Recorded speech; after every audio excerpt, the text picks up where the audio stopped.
You're with Kat Feeney on ABC Radio Brisbane and Queensland.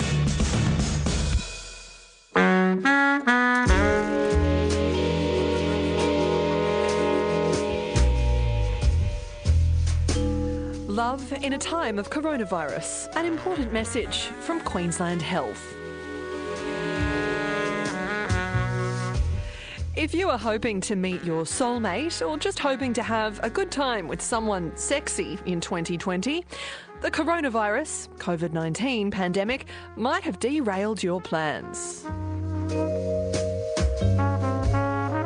Just like people planning large weddings and holidays, or anyone with a birthday this year, the hopes you had around spending time with other people will have had to change. But that doesn't mean you can't look for love or exercise some lust this year.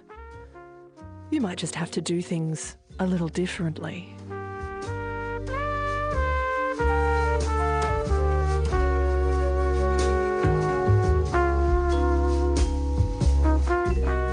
And that is a reading direct from the Queensland Government's health website on the section marked dating during coronavirus. I'm wondering how you go about dating differently. It's kind of interesting to stop and think about it. What are the top tips for making romance work during a pandemic? Will relationships forged at this time succeed?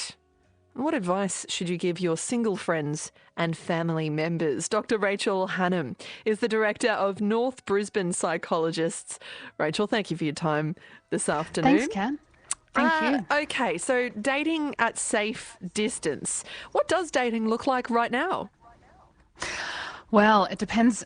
It depends who you are, I suppose. It's been interesting, though. I had one of my clients say to me a few weeks ago, said, things are pretty serious when Tinder is giving you warnings about the coronavirus. But, wow, as they should be, probably.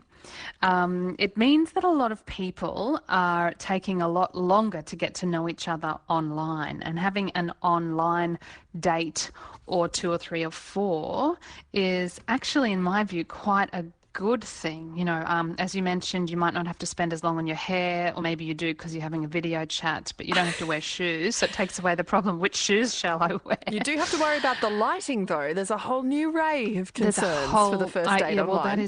Well, that is very, very true. You do have to worry about the lighting, but you don't have to worry about who's going to pay for dinner or if they're going to kiss you at the end of the first date or any of those concerns. They're all gone now. That's true. Those distractions. I'm glad you mentioned Tinder, because the government website devoted to this issue that I read a passage from at the outset, beautifully written, by the way. Congratulations, Queensland Health, on the excellent copy. But they do have a particular sub-paragraph focused exclusively on, can I go on my Tinder date? So the rule is that you still have to maintain a 1.5 metre distance from each other. So no hand holding. This is, again, reading, no cute, slow inching toward each other or Lady and the Tramp style spaghetti sharing for you. But you can gaze into each other's eyes from a distance if that's your thing. Rachel, you said it could actually be a good thing. How? Well, I think because people, if they're having online dates or communicating online and they know it's going to be quite some time before they can get together face-to-face or have physical intimacy, they are, having to get to know each other's personalities, each other's quirks. That's having to spend longer, getting to know each other. And actually, in some ways, this pandemic is bringing people's biases out. I've certainly got to know some of my longer-term clients a lot better. I didn't realise you were a conspiracy theorist, but here we are. So there's quite a few. It's quite a good, topic for conversation for people who've just started dating. How you going during the pandemic, and people are having to connect at a sort of an emotional, social level for longer. So I actually think that is a good thing. It is a very peculiar time, though, and there's the quirky side to it. There's also a really serious, very sad side to this issue. Given that things are a little extra at the moment, does that all create a weird kind of bizarro set of circumstances in which to forge a relationship and especially one that you'd hope maybe would continue longer term when things sort of return to a normal, a situation very different from the one in which that relationship began.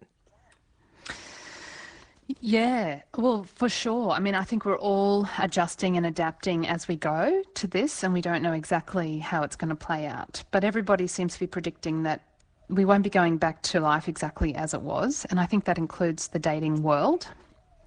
And as you say, there is a serious side to this. You know, there has been quite a lot of loneliness, and I have seen clients who have really struggled through the isolation, both because they were just starting dating after a breakup, or they live alone, their partner's, you know, over the border or in another country, and they are isolated from each other. So, you know, what I've been experiencing in my clinical practice is everybody's got, of course, there's common themes, but everybody's living through this differently, and everybody's story of living through this time is quite unique, and we're all learning as we go. That's a good point. And I want to come back to some of the tips for, giving yourself a little bit of kindness and a little bit of care through these difficult times, also a bit on resilience too. But Rachel, can I just ask, you know, often we talk about holiday romances, the kind of things that aren't built to last, because when you're on holidays, you're a different person. You're dealing with a different set of circumstances. Time is different. It's all very different. Yes. Kind of like at the moment, things are all very different. Yes. What does that mean for your chances of relationship success? Yeah. Well, yeah, I mean, I don't know exactly, but it's making me think of a client of mine who had been dating, and she decided to meet her date down at the beach during this time when there were police, you know, on the beaches and around the place, and they found it very exciting that they had to hide under the bridge to, you know, to sneak a little kiss. Okay, clandestine. And it kind of, yeah, and so they got a lot of, they got quite a buzz out of this whole situation and having to sort of run away from police and sneak around, and that created a lot of excitement for them. But they quickly kind of learned within a few weeks that they weren't very well suited. They were both just getting off on the secrecy of it all. So there's many different kinds of stories about how, yeah, things are weird and warped at the moment and what it means in the long run.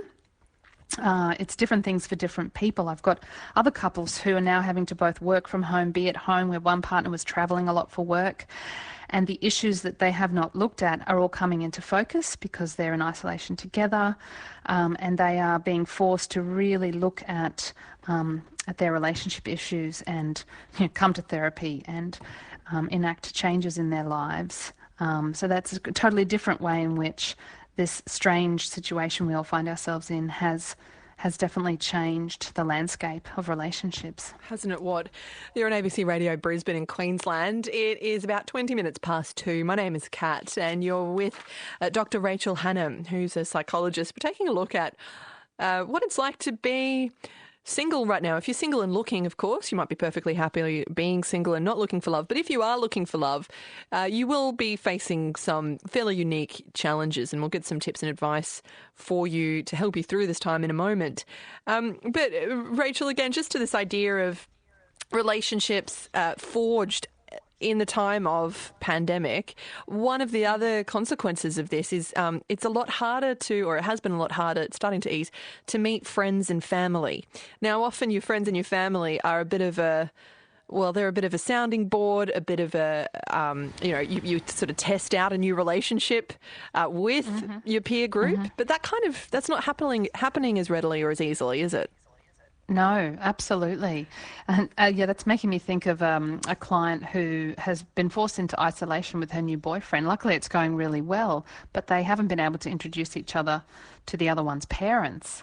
So it's definitely delaying those usual sort of social and familial processes by quite a lot of time.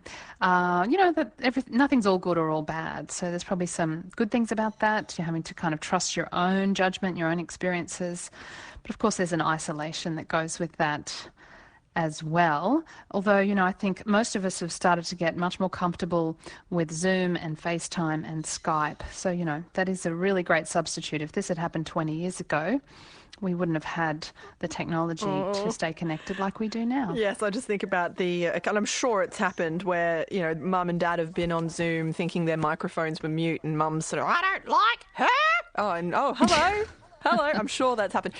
So just some tips then, Rachel, maybe if you're feeling a little lonely, if you are isolated and you're really feeling it quite keenly, you're not into the online dating, you're not really keen on doing the distance dating, you might be finding it pretty hard going. So what can you do to give yourself a little bit of love?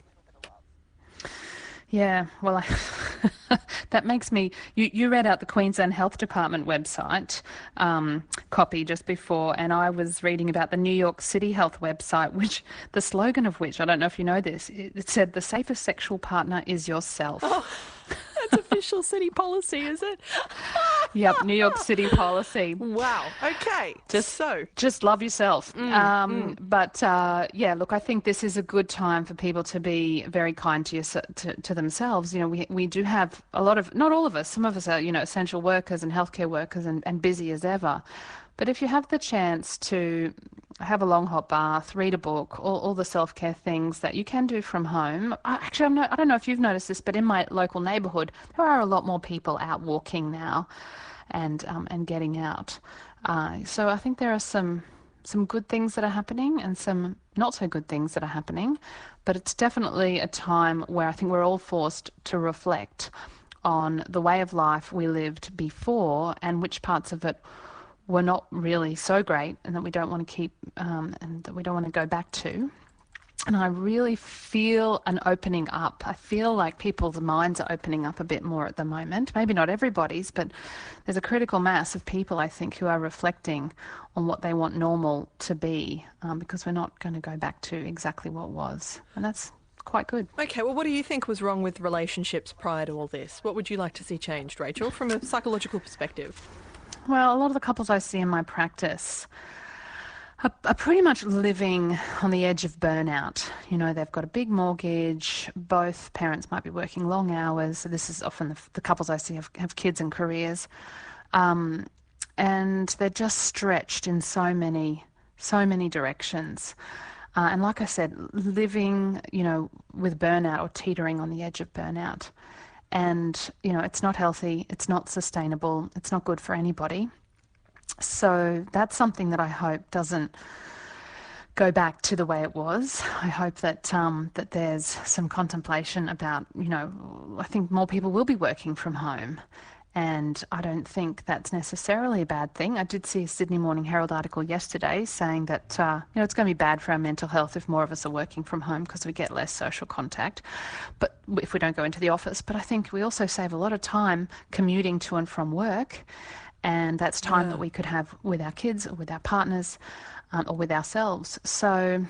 Less I road hope rage, that hopefully. Yeah, hopefully, yeah. And I hope that it takes some of the strain and the stress off families. I think that was something that really has been needing to happen for a long time now. Rachel, always good to have your company. Thank you so much for your time this afternoon. Thanks for having me. Dr. Rachel Hannam is the director of North Brisbane Psychologists. On your radio and online. At home or on the road. This is ABC Radio.